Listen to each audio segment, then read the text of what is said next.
First of all, Dr. K, let me also provide some context perhaps for the entire panel.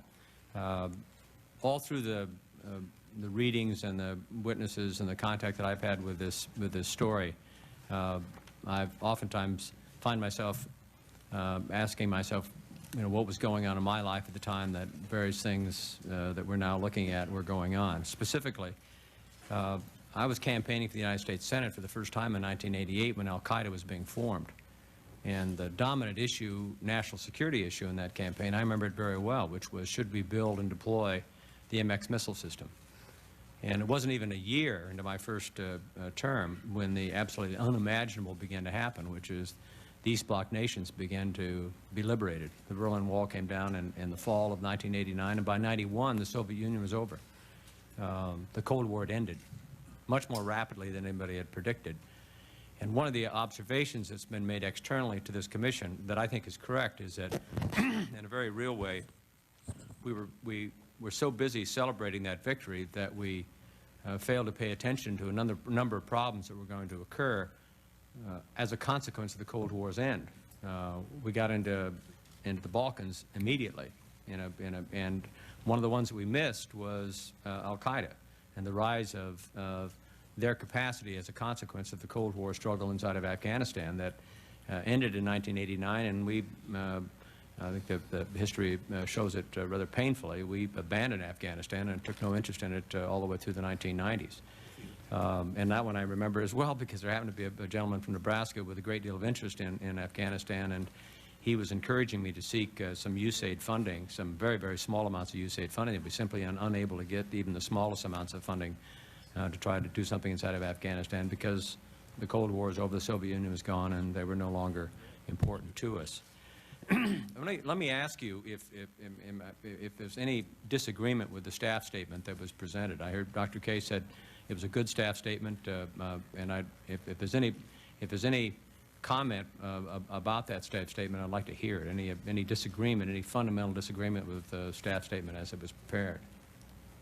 I thought it was fundamentally great. Well, let me also note that our staff director, Philip Zelikow, made a comment that was not in the staff statement, referencing that would be clear. We do, some of the stuff we've learned later, but the thing that concerns me the most is that an awful lot of this was known at critical times and not delivered to key policymakers. I mean, for example, the whole connection between al-Qaeda and the battle for Mogadishu on October 3rd and 4th, 1993, that connection is enormous. And we've heard from President Clinton through President Bush's representatives that one of the problems dealing with bin Laden was that the American people wouldn't give us permission to do what we had to do to end the sanctuary in Afghanistan until after 9/11. But I find in the open statements that could have been made in 1997, could have been made in 1999, could have been made in 2001, a very compelling case that I think the American people would have embraced much more aggressive action against bin Laden. Let me ask Mr. Fitzgerald, you a couple of questions in that regard. You say in your statement, and I wish you had read your statement because it's an excellent statement, that we knew that al-Qaeda were expert forgers, that they could produce quality visa stamps and other documents. You made that comment, that statement. When did we know that? We certainly knew that in 1998, and I can tell you that in the indictment we filed publicly in the fall of 1998, we laid out that the al-Qaeda structure, if you look at my statement, it's a digested version of what we put in a public indictment. And in fact, in that same indictment that was filed in the fall of 1998, that was public, and later tried in 2001, we made clear that we believed al-Qaeda was responsible for the attacks on the American forces in Somalia. So that to the extent that there's any concern that that wasn't in the public domain, we put it in a court document and tried it. I don't think it got a lot of attention in the media, but it wasn't something that was hidden. Well, we've found, though, that the public statements to the contrary by federal agencies that all 19 of these individuals came through on forged documents. Does it cause you some concern that since we knew it in 1998 that neither INS or consular office, there was no strategic plan on our part? We heard Dr. K describe al-Qaeda with a strategic plan, that we appeared not to have a strategic plan, to deal with these kinds of vulnerabilities, knowing that they were capable of producing forged visas and passports, knowing that bin Laden by 1992 had identified the United States of America as the enemy that he was going to go after. Do you not think that information should have been delivered to the INS and our consular office so they could begin to develop some sort of defensive mechanism to make sure that we had the capacity to identify forged documents? I don't know what was delivered in what form to the immigration officials. I can tell you that that was not a hidden secret. I mean, it was in open court. We had testimony to it in open court. It was in indictments. I don't think anyone was under a misimpression that there were people around the world who didn't have access to counterfeit documents. We prosecuted people on passport charges related to the first World Trade Center bombing. I recognize that you're in a difficult position when you run one of those agencies to how to ferret out what's been obtained by fraud, what's counterfeit, what's been altered, when there's been a photo substitution. But I'm not aware of anyone withholding information for anyone about the fact that that capability was there and that it had been acted upon. Well, I'm going to ask Dr. K. I think you were how long were you in the CTC? You were. I've been in 7.5 years. I mean, we've been told that there was a comprehensive analysis of UBL that was done in January 1997. Correct. Were you part of that analysis? Yes, I oversaw the completion of the project. Correct. Were you disturbed that the results of that analysis was not disseminated, particularly since the National Intelligence Estimate was not updated? By 1997, we were still presuming, those of us who were being delivered information, we were still being told and presumed that Osama bin Laden was financing terrorism, that he was not the head of al-Qaeda. We didn't even have the information that Ms. Duran talked about with Fadl, with Junior. We didn't have that information either. Do you think it was a mistake not to disseminate the comprehensive analysis that was done in 1997? I think it was. It would have been better had we been able to get out as much of that story as possible, as quickly as possible.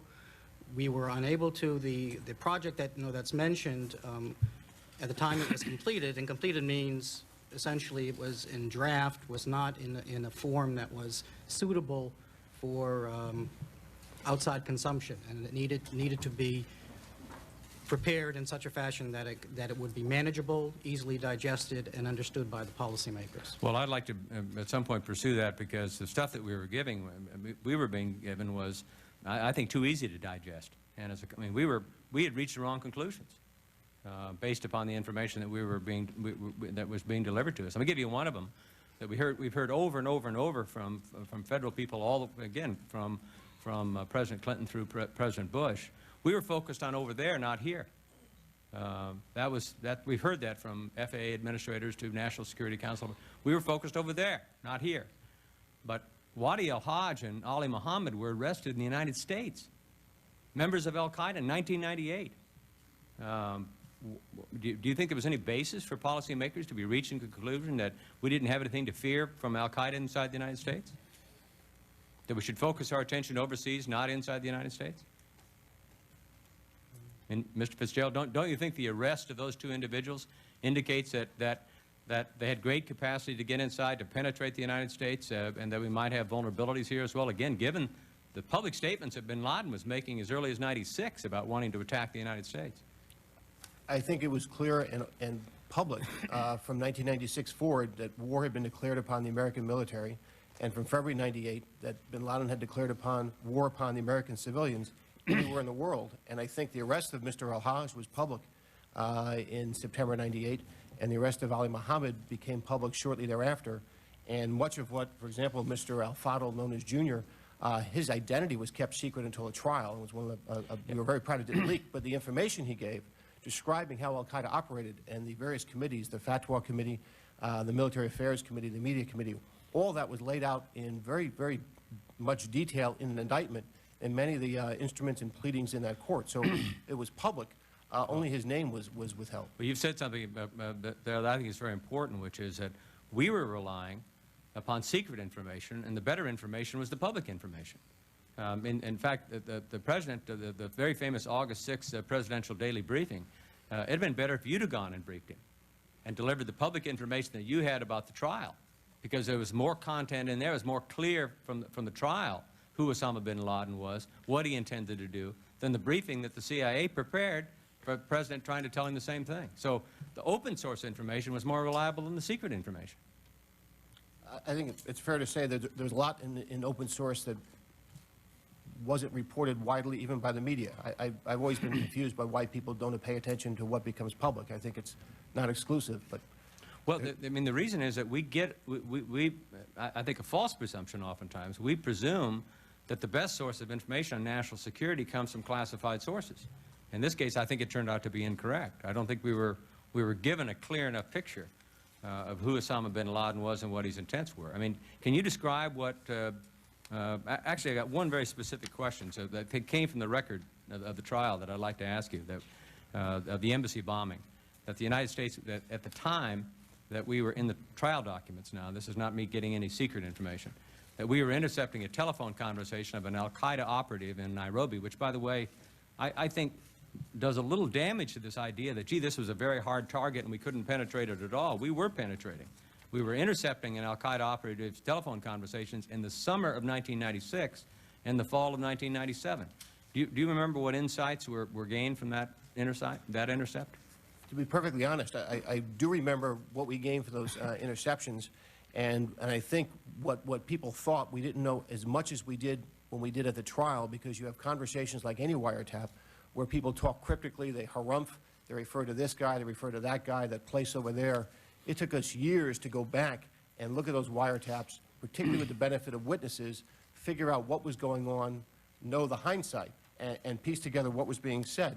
But there was that wiretap, which we later used in court, when we thought, I'll be honest, prior to the August 1998 embassy bombings, it was clear to us that there was an al-Qaeda support logistics cell in Kenya. If someone had told me the day before the embassy bombings that al-Qaeda would actually attack in Kenya, the American embassy, which for all practical purposes would shut down their ability to operate there, I would have told them that didn't make sense because it was important for them to be able to move people. So there were efforts made. There was a search done of the place where that telephone was being operated in August 1997, which yielded great intelligence information that was put to good use. As well as documents, I think the FBI, and again from the trial documents, didn't the FBI and the CIA go into the residence and get additional documents out of the residence? Yes, but I think the one thing that the trial might distort is that the trial was in 2001, and what we put in from the wiretap and the documents and pieced together was a result of 3 years of work of agents such as Agent Doran and the agents seated behind me, so that there was good information coming off that wiretap and that search, but we knew a lot more with 3 years of studying it that was then put in the public record at the trial.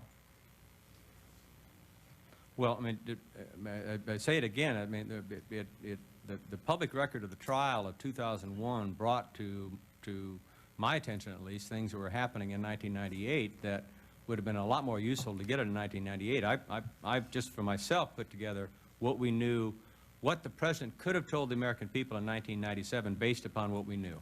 If it was a briefing of the Congress and the American people, here's what we know about bin Laden and al-Qaeda in February 1997. Here's what we know in February 1999. Here's what we know in February of 2001. And most of the information would come from open source documents, and because it would have to be delivered in a public fashion. And I think it obliterates this idea that we had to wait until 9/11 to be able to knock down sanctuaries, to be able to go to the world and get public opinion on our side as well, that we're dealing with somebody who was not trying to attack the French, not trying to attack the Germans, not trying to attack anybody but Americans, and had been very successful dating all the way back to 1992. And we heard in the staff statement something that again, I think we have to understand what was available at the time. But I would say 70% of it was available in February 97. 90% was available in 1999, and 100% was available in February 2001. So I turn to Dr. K and Ted Davis here. You're there now. I mean, what do we need to do to make certain that we get this open source information to us, so that policymakers are not heavily reliant upon classified information to a point that they're not able to get from open sources the very things that they may need in order to respond. If I could just make one comment. I think, and I'll go back to your original question to me about that comprehensive report on bin Laden. That was only one piece of production that we in the Counterterror Center were producing on bin Laden. We as I think the commission has seen from the record of production from us, the message, I think, about the threat posed by bin Laden was out there to the policymakers, based on both clandestine and overt sources. We did extensive analysis of the fatwas that came out publicly, and that information was provided to policymakers. Now, again, that's what happens after that is somebody else's responsibility. Well, I'm done here, but I think it was an enormous mistake not to update the NIE and to presume that, well, gosh, we knew what was going on. I think it was a huge mistake, because that's, as far as I'm concerned, that's the gene code that determines how we judge what threats are out there. And it should have been updated in 96, 97, and 98, and it was an enormous mistake that it wasn't.